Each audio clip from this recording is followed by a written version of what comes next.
Lunch thieves just desert. Years ago, I had a lunch thief. About the 12th time complaining to HR about people stealing my lunch, mandatory reporting every third or fourth instance, I was seething. Not a damn thing was being done, and I still had to go buy something to eat.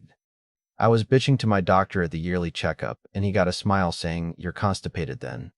I was dumb and said no why. He wrote me a prescription for some holy fuck laxative with instructions to mix it in with your meal for maximum affect. At which point I knew the plan. I wish I could say they shat their pants, but no, they ate my sandwich with special avocado sauce. About an hour after lunch, I went to HR and reported two things. 1, my lunch was stolen again, and 2, my medication was stolen. HR: so you got hit by the lunch thief again, and your medicine was in the bag? Me: yes, I have had some digestive problems, and my doctor prescribed a powerful laxative and advised me to mix it in with my midday meal. HR going white: you what? Me smiling: I mixed in a prescription-grade laxative with my food per doctor's orders. Well, being that stealing prescribed medication is a criminal offense, the police were called and found the lead man from a department over absolutely shitting his brains out. He was furious and accused me of poisoning his food. I asked, "At which point did you get the idea that food was for you?" Continued: "Furthermore, now I no longer have my medication I was prescribed for my condition." It was about this time he knew. He fucked up and shut his mouth until he got a lawyer, or so I'm told. Small town. One of my buddies from high school took his position. I can make and eat my hoagies, and I have no clue where lunch thief went after his fines and community service. Knowing what kind of porn he watches made me never want to touch him again. Been dating my boyfriend for 4 years. Just turned 30, he's 35. I've always had a higher libido than him. Kind of sucked, but I worked with it, until I found out his stomach problems. And hour-long bathroom sessions were really just him gooning two freshly turned 18-year-old girls. Knowing he's probably brushed me off hundreds of times because he prefers to watch teens on a screen was such a sickening thing to find out. Plus, the older I get, the younger they look. At this point, 18-year-olds kind of look like kids to me. Not like actual children, but not fully adults yet either, you know? So now I can't help but feel like he's a creep too. Like there have distinctly been times I thought he was checking a girl out, but then thought to myself, no way, she's too young looking. I used to want him so bad, now all I see when I look at him is a weirdo loser that'd break his neck driving by a high school girl's soccer game. Genuinely cannot think of anything more unattractive than the picture in my head of him wanking it on a toilet to girls as young as legally possible. Weird that he's more interested in me now that I want nothing to do with him. Anyway, I signed another lease and will be moving out soon. Haven't told anyone about this IRL. AITA for not driving a friend to a city to ensure bride's wedding cake isn't ruined. My 24 friend, Katie, 25, has been trying to launch a wedding cake business. She started advertising using stock images, and when she was talking to some people, they asked if she took a course, and she said yes. I asked her about it afterwards, and she said she hasn't taken any really, but didn't want to admit that to people so they trust her and hire her. She's done some very small cake examples since then. To me, they're not professional quality or wedding cake worthy, but maybe if she's offering cheap prices to get started, it's justified and she can improve with practice. Our mutual friend Lily, 26F, is getting married tomorrow, and since the start of the year, Katie pressured her into letting her do her wedding cake. She didn't so much as ask, but just tell her she'll do it, and said she'll only charge for ingredients and materials. Lily is a bit of a pushover, so ended up saying okay without any discussion. Katie said her goal was to use this to kickstart her business with a cake she's made for a real wedding. Yesterday evening, with 1 day left to go till the wedding, Katie asked me to drive her the next day to get specific ingredients for the cake that she can only source from another city. She knew I had taken a day off, and whilst Katie drives too, she refuses to drive out of the local area as she's scared. I said I can't, as I specially took the day off to prepare for the wedding, everything I need to pick up for my outfit, wedding present, get my hair done, etc. I also expressed shock that with 1 day to go, she still needed to source essential ingredients for the cake. Katie got angry, pulling a face, and said, "Tut, why didn't you get all your stuff done already then?" As if I was really disorganized and had messed up. I said I didn't need to get it done by now. I've taken a day off specially to do it all. Katie said if I didn't take her, then the cake was going to be ruined. I said I'm sorry, but I can't, and she's known for months about this cake she was desperate to make. I spent the day getting my errands done. Then this evening, we all met for a pre-wedding gathering.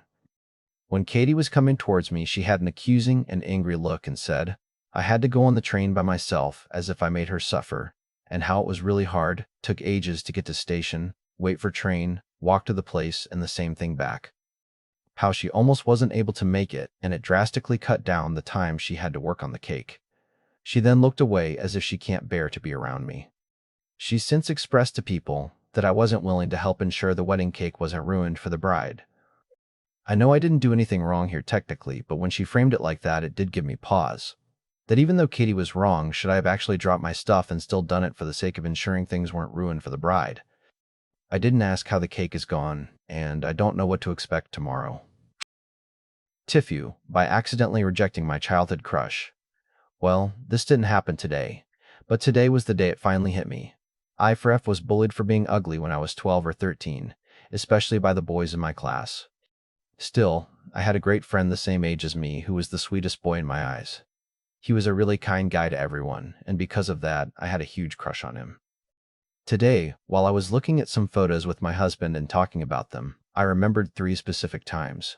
1. Some classmates started making fun of my widow's peak, which made me feel terrible until my friend heard them and told everyone he thought it was actually kind of cute. 2. He asked me to see a movie with just the 2 of us, emphasizing that he would pay for everything. I declined because I had just watched it with my cousin. 3. After he changed schools, he came back for a school fair just because I was doing a presentation. He literally got on one knee in front of everybody, kissed my hand, and said I was awesome. I just laughed and told him he was crazy. By the way, that was the last time I saw him. He stopped talking to me after that. Now my husband is laughing, saying I probably traumatized the poor boy. PL, DR, after 15 years, I just realized not only my childhood crush also had a crush on me, but I also brutally reject him. TIFU, by taking out my AirPods at work. So let's just jump right in. Aside from a few daily rushes, I work at a fairly slow-paced office, which affords me the benefit of being able to listen to audiobooks while I work without too much interruption. To paint a picture, I work in the logistics department of a synthetic DNA distributor, or to put it simply, I work in the shipping room with up to 5 to 6 other coworkers at any given time. In a typical day, one employee is picking orders while the rest are verifying and packing them for shipment. Today, it was just me, 39F, my boss, 54M, and one coworker, 40F, in the office. It was a very slow day, and I've been in sort of a mood lately, so today I swapped out my usual fantasy adventure book with something a little spicier. Okay, it was a lot spicier. This wasn't a slow burn romantic love story. This was hardcore, bite your lip, heavy breathing, smooch, smooch. And it was right at the, climactic moment that my boss decided to look up and ask me a question. Now, typically, I'll pause my book before taking out my earbud to pay attention. Typically, when you pull the AirPod out of your ear, the app will pause or mute. Not today. Today, for whatever God's forsaken reason, when I pulled that earbud out the app I was using, cranked my volume up to max and kept it going through my phone speakers. One after another, the men unleashed a torrent of cum across her. My phone case is blocking my volume buttons. Eye contact.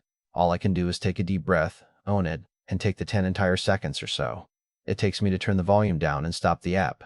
My coworker stared at me wide-eyed. My boss slowly backed away from me, trying to pretend like nothing happened. I cleared my throat and tried to just continue the conversation. There was no continuing the conversation. It was a few hours before he'd talk to me normally again. My coworker asked for the link to the book. In the end, I work with great people, so we all just had a laugh. But I will never be living this down, TLDR. It was a slow day at work, so I put on some audio porn for my boss. AITA for making my coworker miss his proposal because I wouldn't cover his shift. I 29F work at a restaurant with this guy, we can call him Mark. Idiki, Amir. A few weeks ago, he told everyone he was planning to propose to his girlfriend during a concert they were going to, and he kept hyping it up nonstop. The problem is that he scheduled himself to work that same night and apparently forgot to request it off. A few days beforehand, he started begging people to switch with him. Nobody wanted to because it was a Saturday night shift. He eventually asked me because I technically wasn't scheduled that day. I had a pretty full week, personal stuff, and I didn't really feel like it, so I told him I can't cover it. He kept asking and was asking me what plans I have, but I didn't. If you're wondering why he didn't ask the others, one of them was flying and the other one had something specific I don't remember, so Mark had to work. Apparently he tried to rush to the concert after his shift, but by the time he got there, the moment he planned was ruined because the band had already played their big final song. He ended up proposing afterward in the parking lot, and according to him, it wasn't special anymore. After he was a little passive-aggressive to me and complained a little that I ruined it. But I feel like forgetting to request off for your own proposal is not my responsibility. AITA. TIFU, by unknowingly telling my 14-year-old students to stop fucking each other until I could watch. It finally happened. I had my first devastating, I do not speak middle school moment. I'm 30s F, and I've always been proud of my ability to make sense of the nonsense that is 11, 14-year-olds ever-changing, trending, brain rot shit. Today I was humbled. It was the last day of state testing, and my group had been trapped together for 5 straight days of near-silent misery.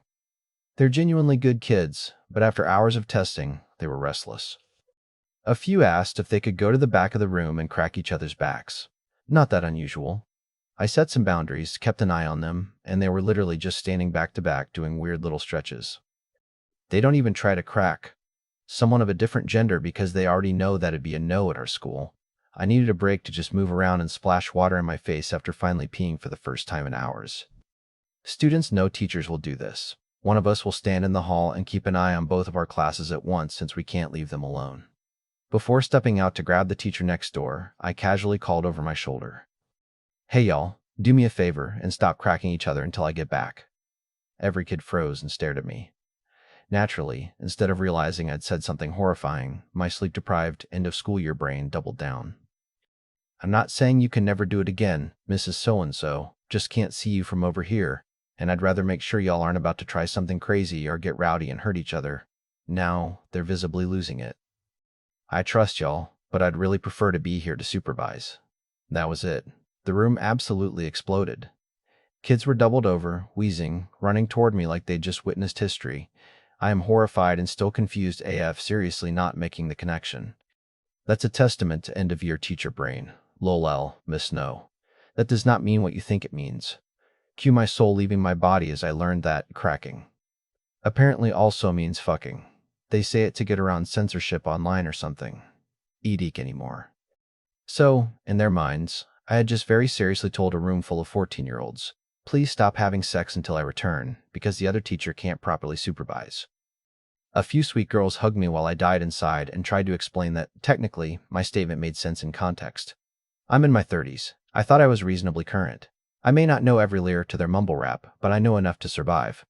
Or so I thought. TIFU. By accidentally telling my middle school students to wait for me before they started cracking each other again before learning that cracking is new code for fucking. Really didn't understand what was happening, kept saying stupid shit. Being poor here is worse than being poor there. I work in a supermarket in Mexico and I earn $2 an hour before taxes. Americans constantly come to shop, and since I'm the only cashier who speaks English, I can talk to them a bit, and most of them say they're surprised that everything is cheaper in Mexico. But we earn $2 an hour. Nothing we sell in the store is cheap for us. And when I try to talk about this here, people say I should complain less because there are poor people in the United States too. But to me, that's bullshit. Being poor here is much worse than being poor in the US.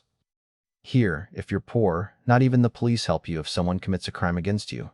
People in the US at least earn $15 an hour after taxes, but here it's a shitty $2 an hour. I can't even study a degree because there are no universities in my 3-kilometer-long town.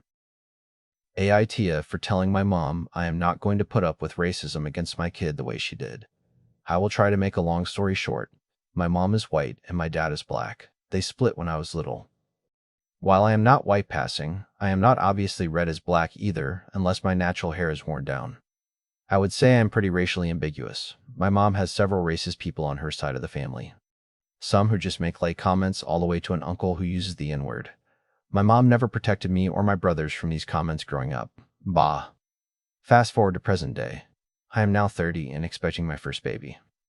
My partner is black, meaning our baby boy will be majority black and probably black presenting. I haven't been back to visit family in years and was talking to my mom recently about going back home after the baby is born to introduce them to my partner and the baby. I mentioned if anyone makes any racist comments about my son or my partner, we are leaving. Full stop out of there because I am not making them put up with what we had to put up with. My mom was deeply hurt at that because she said I was saying she was a bad mom for not protecting us from those family members. I told her I wasn't saying that, but I think the right move would have been to stand up for us, and that is what I am planning on doing with my son. She ended up in tears saying, Well, I guess I am just the worst mother in the world. So, AITA, at it. As to why even go, not everyone on my mom's side is like this. Just a few in a large family. My great-grandma had 9 kids, and one of them, a great-aunt of mine, her husband, and their kids' spouses are particularly bad, as is an uncle who married my mom's sister. They do a big family Christmas and everyone attends. I would like to go to introduce my partner and son to my family. Additionally, we live abroad in a small living space, so having family come visit us isn't super feasible. I mean it, stay out of the kitchen. Okay if you say so. I started working at McDonald's. It's a job. My job is primarily service, which means I'm bagging the orders, making drinks, boxing fries when cook staff is busy, handle customers, and cleaning. Worked here for 2 weeks now, and I've been getting used to the flow of things. Today, my last hour during lunch rush, my manager told me to focus on customer orders. So when there was no more customers, I went to the back to help and got told to get out and focus on customers. I told her there was none, and she said she didn't care. She needs me out there. I stand by the register for 5 minutes and go back again and get told the same thing, but she's more forceful this time. I mean it, you need to stay out there. Okay, fine. So I stood there by the register for a whole hour. A customer was waiting for their bag that was right there, and I knew what she needed. She was getting upset, and I told her, I'm sorry, I would get that for you, but I'm not allowed back there right now. I ran out of medium cups and asked a coworker to get them for me. She assumes I don't know where they are and offers to show me, so I say again, no, I know where they are. Manager doesn't want me back there right now. Someone else tells me that I need to give customers their drink cups even if they order on the kiosk. Again, I say, I would love to, but I'm not allowed to go back there and see what they ordered, so I don't know if they ordered a drink unless they tell me. It's been 30 minutes, and I'm basically begging now to help because I'm so bored, but told again, I'm needed out here. So I sit more and just wait for my shift to be over. Eventually, a shift lead said I need to help and not shrink my duty. So I fully explained the situation to her, and a general manager overheard, who said she would talk to the manager that told me that. My manager pulled me aside and apologized, saying she just felt overwhelmed, so that's why she kicked me out. AITA for stopping payment for my grandfather care, or I found out he secretly gave the apartment to my aunt. My grandfather had a stroke almost 2 years ago. After he got out of the hospital, he couldn't really manage on his own anymore. He wasn't bedridden, but his memory was failing. His BUD pressure was constantly fluctuating, and sometimes he'd leave the gas on or call me in the middle of the night because he thought someone was walking around the apartment. I lived nearby, about a 20-minute drive, so everything gradually fell on me. Doctors, medications, paperwork, trips, groceries. When things got tougher, I found a caregiver for a couple of days a week. His pension covered part of the expenses, but a decent caregiver and post-stroke medications were very expensive, so I was constantly chipping in my own money. Sometimes $1,000 to $2,000 a month would just disappear. The rest of the family seemed to exist only in name. My aunt would come by once every couple of months with some fruit, take pictures with Grandpa, post something about the family, and then disappear again. My cousins hardly ever showed up at all, and yes, this is probably important. I really thought the apartment would end up being mine. Grandpa himself said more than once that I was the only one helping him, and that everything would be fair. I even put off moving to another city because I knew he simply wouldn't make it without me. But I don't think Grandpa was obligated to leave the apartment to me. What really hurt me was that for years they let me live under the impression that we were a family and honest with each other, while behind my back they'd already decided everything. A few weeks ago, I came home earlier than usual and overheard my aunt and Grandpa talking in the kitchen. She was trying to convince him not to leave the apartment to me because I only help for my UN benefit. She said she has children, a mortgage, and a real family. And Grandpa agreed with her. That's when I found out that he had already transferred the apartment to her 6 months ago. No one told me anything. Meanwhile, I kept paying for the caregiver and some of the medication all this time because I was sure that at least we were being honest with each other. I didn't make a scene. I just told my aunt that since the apartment was now hers, the responsibility should be hers too. I warned her that starting next month, I wouldn't be paying for anything anymore. Now there's a weird atmosphere in the family. No one tells me I'm wrong, but there are constantly comments like, well, he's an old man, why are you counting every penny? You can't do that because of the inheritance. And now I don't even understand myself. Did they really take advantage of me? Or do I look like someone who only helped my grandpa for the sake of apartment? AITA. No asking for help anymore to move 600+ pound lenin carts? Okay, bet. Now they're paying me workers' comp. I work for a hotel, and my chief engineer had a meeting about me asking him for help moving stuff, and essentially he was doing my job. So, my GM said, I'm no longer allowed to ask for help. Yesterday while working, I had to move a 600-pound and a 760-pound cart of linen. I ended up pulling my back out and got sent to the ER. Now I'm in bed out of work for 2 weeks. The best part is our HR lady asked me how I injured myself, and I told her it was because I was moving 600 plus pounds all by myself. She asked me why didn't I ask for help, and I proceeded to show her the group chat and text messages between me and my GM. Now an email went out to all employees today saying we are not allowed to push, lift, or move 100 plus pounds without another person. Guess I'm allowed to ask for help again, but it took me getting injured. AITA. If I refuse to give my mom money every month, my mom wants all three of us, M, F, in our 30s to give her $300 a month each. She said this is for her retirement and that this is our duty. I would be fine with this if she had no income, but she has multiple properties. She rents out that earns more than we do every month. All three of us don't live at home and have children to take care of. My sisters are both stay-at-home moms. Their husbands will be the ones to pay this. Here's some of our conversation. I asked if she gives her parents money every month, and she said no, but she has given money to them before. I told her we are all raising kids, paying rent, the economy is terrible. Her response was, $300, not much. The average worker here earns $1,000 a month. I told her I would never tax my kids like this while they're trying to build their lives. Her response is that it's our duty as her children. To try and be non-biased, she did spend a lot of money sending us to private school. In return, I do have a decent job earning higher than the average. I feel like this is just pure greed. Would I be the asshole for refusing? EDID. We are Asian, so it's expected of us.